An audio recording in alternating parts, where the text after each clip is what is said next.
স্বৈরাচারী, স্বেচ্ছাচারী, দাম্ভিক নেতার সামনে সত্য কথা বলতে পারে। যে ব্যক্তি স্বৈরাচারী, স্বেচ্ছাচারী, দাম্ভিক, দায়িত্বশীলের সাথে বিশ্বাসঘাতক, আত্মসাৎকারী দায়িত্বশীলের সামনে সত্য কথা বলতে পারে, সে হলো সবচেয়ে উত্তম মুজাহিদ। আবু হুরায়রা রাদিয়াল্লাহু তাআলা আনহু বলেন, রাসূল সাল্লাল্লাহু আলাইহি ওয়াসাল্লাম বলেছেন, সৈয়দুশ শুহাদায়ে হামজা ইবনে আব্দুল মুত্তালিব, পৃথিবীতে যত মানুষ শহীদ হয়েছেন সবার সর্দার হচ্ছেন হামজা ইবনে আব্দুল মুত্তালিব।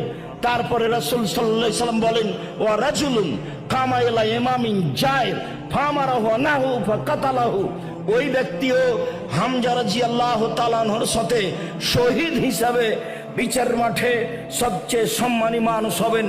যে ব্যক্তি স্বৈরাচারী, স্বেচ্ছাচারী, দাম্ভিক নেতার পাশে দাঁড়ালো, তাকে ভালো কাজের আদেশ করলো, মন্দ কাজের নিষেধ করলো, সেই শাসক, সেই দায়িত্বশীল তাকে হত্যা করলো, এই ব্যক্তি বিচার মাঠে হামজা রাদিয়াল্লাহু তাআলা আনহুর সাথে